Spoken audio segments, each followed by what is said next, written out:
Bookish voice में आपका स्वागत है। आप सुन रहे हैं श्री रामचरितमानस का उत्तरकांड भाग 100। शिवजी कहते हैं, हे गिरिजे सुनो, मैंने यह उज्जवल कथा जैसी मेरी बुद्धि थी वैसी पूरी कह डाली। श्री राम जी के चरित्र 100 करोड़ अपार है। श्रुति और शारदा भी उनका वर्णन नहीं कर सकते। भगवान श्री राम अनंत है, उनके गुण अनंत है, जन्म कर्म और नाम भी अनंत है। जल की बूंदे और पृथ्वी के रजकण चाहे गिने जा सकते हो, और श्री रघुनाथ जी के चरित्र वर्णन करने से नहीं चूकते। यह पवित्र कथा भगवान के परम पद को देने वाली है। इसके सुनने से अविचल भक्ति प्राप्त होती है। हे उमा, मैंने वह सब कथा सुंदर कथा कही है जो काकभूषुंडी जी ने गरुड़ जी को सुनाई थी। मैंने श्री राम जी के कुछ थोड़े से गुण बखान कर कहे हैं। हे भवानी, सो कहो, अब और क्या कहूँ। श्री राम जी की मंगलमयी कथा सुनकर पार्वती जी हर्षित हुई और अत्यंत विनम्र तथा कोमल वाणी में बोली, हे त्रिपुरारी, मैं धन्य हूँ जो मैंने जन्म मृत्यु के भय को हरण करने वाले श्री राम जी के गुण सुने। हे कृपा दाम, अब आपकी कृपा से मैं कृत्य कृत्य हो गई, अब मुझे मोह नहीं रह गया। हे प्रभु, मैं सच्चिदानंदन प्रभु श्री राम जी के प्रताप को जान गई। हे नाथ, आपका मुख रूपी चंद्रमा श्री रघुवीर की कथा रूपी अमृत बरसाता है। हे मति धीर, मेरा मन कर्ण पुटों से उसे पीकर तृप्त नहीं होता।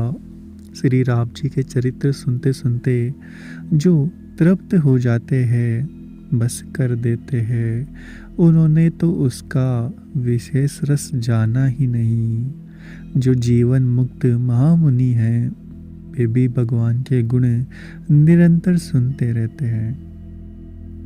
जो संसार रूपी सागर का पार पाना चाहते हैं, उसके लिए तो श्री राम जी की कथा दृढ़ नौका के समान है।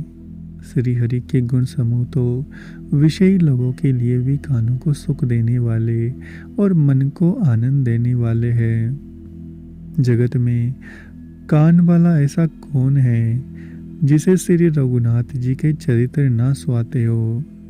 जिन्हें श्री रघुनाथ जी की कथा नहीं सुनाती, वे मूर्ख जीव तो अपनी आत्मा की हत्या करने वाले हैं।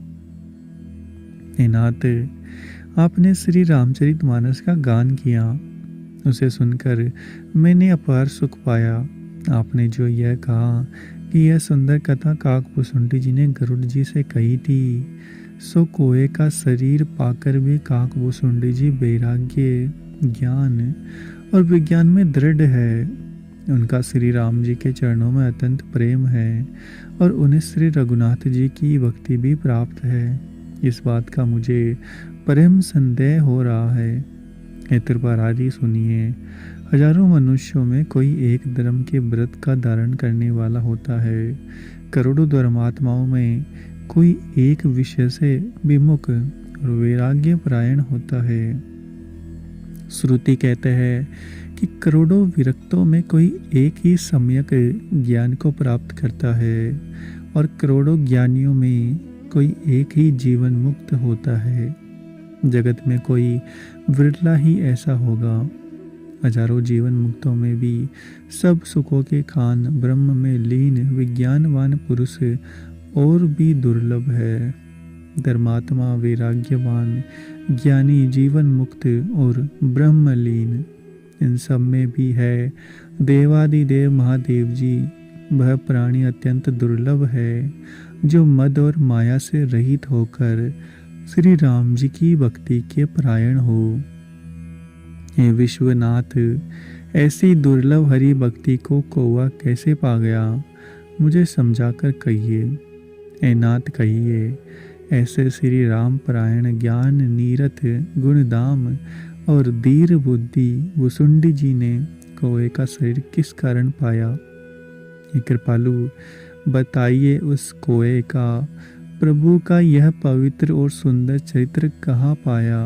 और हे कामदेव के शत्रु, यह भी बताइए आपने इसे किस प्रकार सुना? मुझे बड़ा भारी कौतूहल हो रहा है। गरुड़ जी तो महान ज्ञानी, सद्गुणों की राशि, श्री हरि के सेवक और उनके अत्यंत निकट रहने वाले हैं। उन्होंने मुनियों के समूह को छोड़कर कौवे से जानकर हरि कथा किस कारण सुनी? कहिए। काकभुसुंडी जी और गरुड़, इन दोनों हरि भक्तों की बात किस प्रकार हुई? पार्वती जी को सरल सुंदर वाणी सुनकर शिव जी सुख पाकर आदर के साथ बोले, हे सती, तुम धन्य हो, तुम्हारी बुद्धि अत्यंत पवित्र है। श्री रघुनाथ जी के चरणों में तुम्हारा कम प्रेम नहीं है। अब वह प्रेम पवित्र इतिहास सुनो, जिसे सुनने से सारे लोक के ब्रह्म का नाश हो जाता है तथा श्री राम जी के चरणों में विश्वास उत्पन्न होता है और मनुष्य बिना ही परिश्रम संसार रूपी समुद्र से तर जाता है। पक्षीराज गरुड़ जी ने भी जाकर काकभुसुंडी जी से प्राय ऐसे ही प्रश्न किए थे। हे उमा, मैं वह सब आदर सहित कहूँगा, तुम मन लगाकर सुनो। मैंने जिस प्रकार यह जन्म मृत्यु को छुड़ाने वाली कथा सुनी है सुमुखी, है सुलोचनी, वह प्रसंग सुनो। पहले तुम्हारा अवतार दक्ष के घर हुआ था, तब तुम्हारा नाम सती था।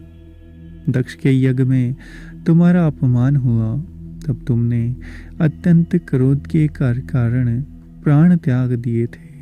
फिर मेरे सेवकों ने यज्ञ विध्वंस कर दिया था और वह सारा प्रसंग तुम जानती हो। तब मेरे मन में बड़ा सोच हुआ और हे प्रिय, मैं तुम्हारे वियोग से दुखी हो गया। मैं विरक्त भाव से सुंदर वन, पर्वत, नदी और तालाबों का कौतुक दृश्य देखता फिरता था।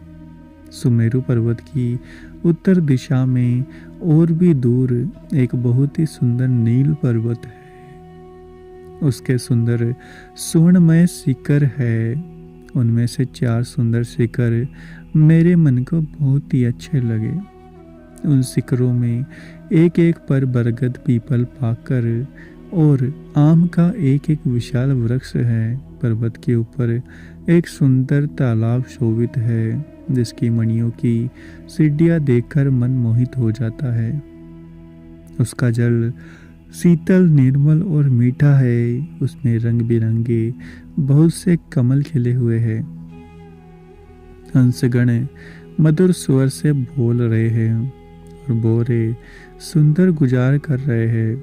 उस सुंदर पर्वत पर ही वही पक्षी बसता है जिसका नाम काकभुसुंडी है। उसका नाम कल्प के अंत में भी नहीं होता। माया रचित अनेकों गुण, दोष, मोह, काम आदि अविवेक जो सारे जगत में छा रहे हैं, उस पर्वत के पास कभी नहीं पटकते। वहाँ बसकर जिस प्रकार वह काक हरि को बसता है उमा, उसे प्रेम सहित सुनो। वह पीपल के वृक्ष के नीचे ध्यान धरता है, पाकर के नीचे जप यज्ञ करता है, आम की छाया में मानसिक पूजा करता है। श्री हरि के भजन को छोड़कर उसे दूसरा कोई काम नहीं है। बरगद के नीचे वह श्री हरि की कथाओं के प्रसंग कहता है। वहाँ अनेकों पक्षी आते और कथा सुनाते हैं। यह विचित्र रामचरित्र अनेकों प्रकार से प्रेम सहित आदर पूर्वक गान करता है। सब निर्मल बुद्धि वाले इंसान हंस जो सदा उस तालाब पर बरसते हैं उसे सुनते हैं। जब मैंने वहां जाकर यह कौतुक दृश्य देखा, तब मेरे हृदय में विशेष आनंद उत्पन्न हुआ। तब मैंने उसका शरीर और हंस का शरीर धारण कर कुछ समय वहां निवास किया और श्री रघुनाथ जी के गुणों को आनंद सहित सुनकर फिर कैलाश को लौट आया। हे गिरिजे, मैंने वह सब इतिहास कहा कि जिस समय मैं काकभूषुंड जी के पास गया था। अब वह कथा सुनो जिस कारण से पक्षी कुल के ध्वजा गरुड़ जी उस काक के पास गए थे। जब श्री रघुनाथ जी ने ऐसी रणलीला की जिस लीला का स्मरण करने से मुझे लज्जा होती है, मेघनाथ के हाथों अपने को बंधा लिया, तब नारद मुनि ने गरुड़ को भेजा। सर्पों के भक्षक गरुड़ जी बंधन काट कर गए। तब उनके हृदय में बड़ा भारी विषाद उत्पन्न हुआ। प्रभु के बंधन को स्मरण करके सर्पों के शत्रु गरुड़ जी बहुत प्रकार से विचार करने लगे। जो व्यापक विकार रहित वाणी के पति और माया मोह से परे ब्रह्म परमेश्वर हैं। मैंने सुना था कि जगत उन्हीं का अवतार है, पर मैंने उसका प्रभाव कुछ भी नहीं देखा। जिनका नाम जप कर मनुष्य संसार के बंधन से छूट जाते हैं, उन्हीं राम को एक तुच्छ राक्षस ने नागपाश से बांध लिया। गरुड़ जी ने अनेकों प्रकार से अपने मन को समझाया, पर उन्हें ज्ञान नहीं हुआ। हृदय में ब्रह्म और भी अधिक छा गया। संदेह जनित दुख से दुखी होकर मन में कुतर्क बढ़ाकर वे तुम्हारी ही बातें मोहबस हो गए। व्याकुल होकर वे देवर्षि नारद जी के पास गए और उनमें जो संदेह था वह उनसे कहा। उसे सुनकर नारद जी को अत्यंत दया आई। उन्होंने कहा, हे गरुड़, सुनिए, श्री राम जी की माया बड़ी ही बलवती है, जो ज्ञानियों के चित्त को भी भली भांति हरण कर लेती है और उनके मन में जबरदस्ती बड़ा भारी मोह उत्पन्न कर देती है, तथा जिसने मुझको भी बहुत बार नचाया है। हे पक्षीराज, वही माया आपको भी व्याप गई है। हे गरुड़, आपके हृदय में बड़ा भारी मोह उत्पन्न हो गया है। यह मेरे समझाने से तुरंत नहीं मिटेगा। अतः हे पक्षीराज, आप ब्रह्मा जी के पास जाइए और बाद जिस काम के लिए आदेश मिले वही कीजिएगा। ऐसा कहकर परम सुजान देवर्षि नारद जी श्री राम जी का गुणगान करते हुए और बारंबार श्री हरि की माया का बल का वर्णन करते हुए चले। तब पक्षीराज गरुड़ ब्रह्मा जी के पास गए और अपना संदेह उन्हें कह सुनाया। उसे सुनकर ब्रह्मा जी ने श्री रामचंद्र जी को सिर नवाया और उन्हीं के प्रताप को समझकर उनके अत्यंत प्रेम को छा गया। ब्रह्मा जी मन में विचार करने लगे कि कवि, कोविद और ज्ञानी सभी माया के वश है। भगवान की माया का प्रभाव असीम है, जिसने मुझ तक को अनेकों बार नचाया है। यह सारा चराचर जगत तो मेरा रचा हुआ है। जब मैं ही मायावश नाचने लगता हूँ, तब पक्षीराज गरुड़ को मोह होना कोई आश्चर्य की बात नहीं है। तदंतर ब्रह्मा जी सुंदर वाणी में बोले, श्री राम जी की महिमा को महादेव जी जानते हैं। हे गरुड़, तुम शंकर जी के पास जाओ। हे तात, और कहीं किसी से ना पूछना, तुम्हारे संदेह का नाश वही होगा। ब्रह्मा जी का वचन सुनते ही गरुड़ जी चल दिए। तब बड़ी आतुरता से पक्षीराज गरुड़ मेरे पास आए। हे उमा, उस समय मैं कुबेर के घर जा रहा था और तुम कैलाश पर थी। गरुड़ ने आदरपूर्वक मेरे चरणों में सिर नवाया और फिर मुझको अपना संदेह सुनाया। हे भवानी, उनकी विनती और कोमल वाणी सुनकर मैंने प्रेम सहित उनसे कहा, हे गरुड़, तुम मुझे रास्ते में मिले हो, राह चलते मैं तुम्हें किस प्रकार समझाऊं। सब संदेहों का तो सभी नाश हो सकता है जब दीर्घ काल तक सत्संग किया जाए और वही सत्संग में सुंदर हरि कथा सुनी जाए, जिसे मुनियों ने अनेकों प्रकार से गाया है और जिसके आदि, मध्य और अंत में भगवान श्री रामचंद्र जी ही प्रतिपाद्य प्रभु है। हे भाई, जहाँ प्रतिदिन हरि कथा होती है, तुमको मैं वही भेजता हूँ। तुम जाकर उसे सुनो। उसे सुनते ही तुम्हारा सब संदेह दूर हो जाएगा और तुम्हें श्री रामचंद्र जी के चरणों में अत्यंत प्रेम होगा। सत्संग के बिना हरि की कथा सुनने को नहीं मिलती। उसके बिना मोह नहीं भागता और मोह के गए बिना श्री रामचंद्र जी के चरणों में दृढ़ अचल प्रेम नहीं होता। बिना प्रेम के केवल योग तप ज्ञान वैराग्य आदि करने से श्री रघुनाथ जी नहीं मिलते। अतः तुम सत्संग के लिए बाहर जाओ, जहाँ उत्तर दिशा में एक सुंदर नील पर्वत है। वहाँ परम सुशील काकभूषुंडी जी रहते हैं। वे राम भक्ति के मार्ग में परम प्रवीण हैं, ज्ञानी हैं, गुणों के दाम हैं और बहुत काल है वे निरंतर श्री रामचंद्र जी की कथा कहते रहते हैं, जिसे बाती बाती के श्रेष्ठ पक्षी आदर सहित सुनते हैं। वहां जाकर श्री हरि के गुण समूह को सुनो। उनके सुनने से मोह से उत्पन्न तुम्हारा दुख दूर हो जाएगा। मैंने उसे सब समझाकर कहा।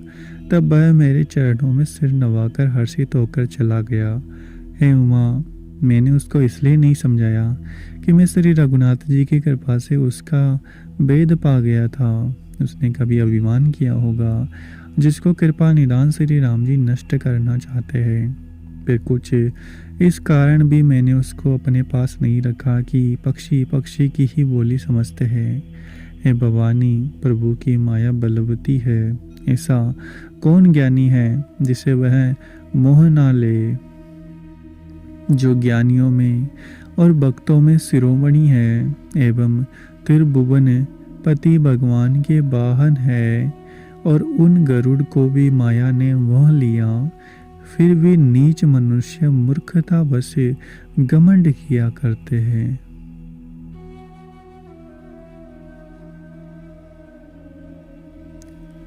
अगर आपको हमारा यह प्रयास अच्छा लग रहा है तो चैनल को सब्सक्राइब करें, वीडियो को लाइक और शेयर करना ना भूलें।